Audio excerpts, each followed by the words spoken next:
I grew up in Cameroon. I was a kid like everyone with a dream, just a dream to become somebody, just a dream to have my own place in the world. But when you are somewhere where you're not allowed to dream, everything that you dream about, it just seems like crazy. At the time, it sounded very far, it sounded unbelievable. Today, when I think about it again, I'm just like, I did it, man, you know, it's incredible. I'm here to become the #1, to become the greatest. A Cameroonian with a dream, Francis Ngannou. I'm here to become the champ. When Francis Ngannou faced Alistair Overeem, there were many questions. Alistair Overeem had been a K1 Grand Prix champion. He had won the Strikeforce heavyweight title. He had won the Dream heavyweight title. He was one of the most skillful and experienced heavyweights ever. Arguably the most highly decorated striker in the history of the heavyweight division. And Francis Ngannou blasted Alistair Overeem into orbit with one punch. Down goes the ream! Francis Ngannou has arrived! When we saw that, you realize that the hype is real. This is not just any heavyweight contender. He's a real, unusual person. He was homeless just a few years ago. 5 years ago, walks into an MMA gym, has virtually no traditional martial arts training. 5 years later, is the scariest man in the history of the sport. Big hammer fist. This could end quickly. That's it. That's it. And it's all over. We're dealing with a guy who's capable of knocking any heavyweight in the world unconscious with one punch that connects. Oh my! And it's all over. You're talking about a young man who is possessed. He believes it is his destiny to be the UFC heavyweight champion of the world. And one man stands in front of him, and that man is Stipe Miocic. I'm excited for him. You know, he's getting shot, but as long as I'm here, no one's gonna be champ. He is fighting a man in the champion, Stipe Miocic, who has gone through the ranks, worked hard to become champion. He's a guy who earned everything through blood and sweat and determination. Everything's earned, not given. I'm the best in the world. I'm the champ for a reason, and I can beat anyone on the best day. The champion, Stipe Miocic, is on a tear right now. He's coming off of 4 first-round knockouts in a row. He knocked out Andrei Arlovski in the first round. Arlovski's hurt. This could be That's it. it. That's It's it. all over. Wow.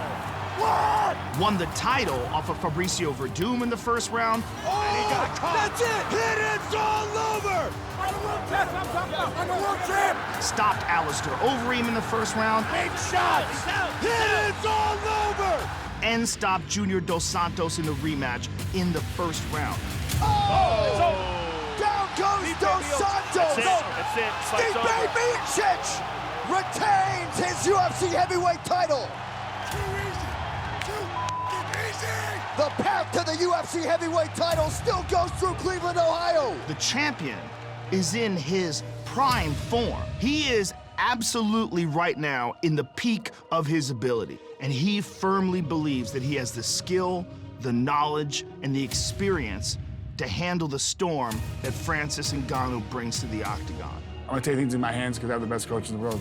We have a great game plan walking in, and I'm gonna use that game plan and walk out champ. Stipe is the champ. He had 2 successful title defense, but for me, I don't feel like he's the best. They need the new blood to change the thing up. I'm here, man. He has no idea what he's in for. He's gonna find out. When people underestimate me, they find out that they're looking up at me and looking at the lights. Oh, no! He slapped him! This is one of those fights where Stipe can't make any mistakes. The margin of error for this fight is extremely thin. We're both dangerous to any part of the fight. We both go for the kill. Stipe Miocic looking for the quick finish, and he's got it. Ngannou knocks Arlovski down. That is it. We both know what it takes to take someone out, and someone's going out, and it's not gonna be me. Big right hand from Stipe Miocic. This fight is over. My champion mentality is the reason why I got there. And so, me being champ, I'm gonna show him why I'm the champ. I'm gonna walk out, belt still wrapped around my waist. We're getting close to the goal. The champ out. Oh! Become the champ.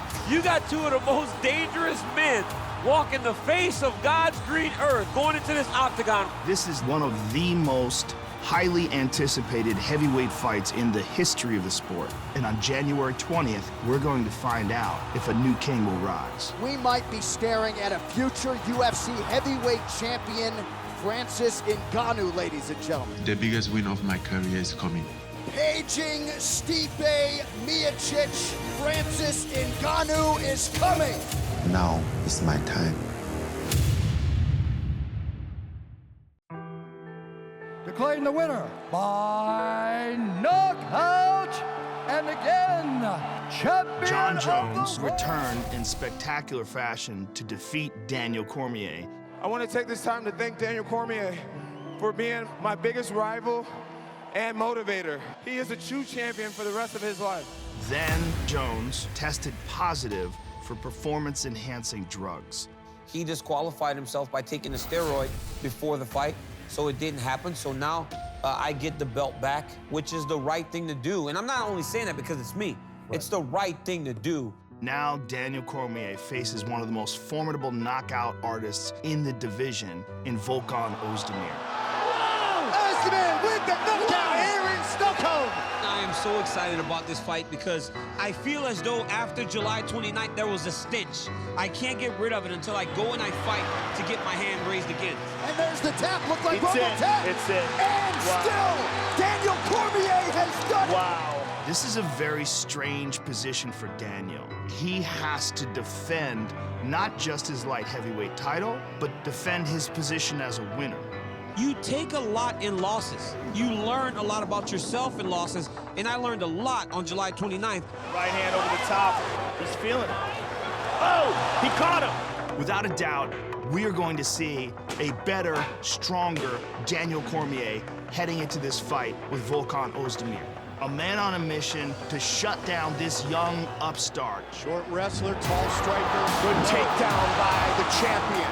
I'm more motivated now than I've been in a really long time, and I'm going to show that against Volkan Oezdemir, and I hope to dominate him in the Boston TD Garden Arena. Daniel Cormier, just like that.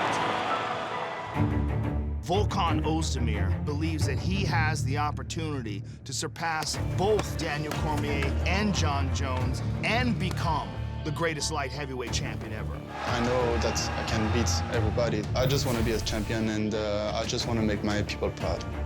He came into the octagon on short notice and fought Oven St. Preux, beat him. Flurry from Oezdemir. They're working downstairs to the body. Then starched Misha Serkonov, and then starched Jimmy Manuwa. Two spectacular first-round KOs. Huge punches. Oezdemir hurt him. Awesome. Oh, Oezdemir pushes he's out. Manuwa down. He's out. Ran right Fucking through it. Oezdemir does it again. The knockout comes really easily. I'm not looking for it, but I know I have really strong hand and I have good accuracy and good timing too, so the knockout comes always fast. He's getting a shot at the title like that in a very deep division. But he's so good and so scary that no one's complaining. Everyone wants to see this fight. He's earned his title shot, but one punch is not enough. A puncher's chance doesn't get it done against a guy like me. Daniel Cormier, winner by submission.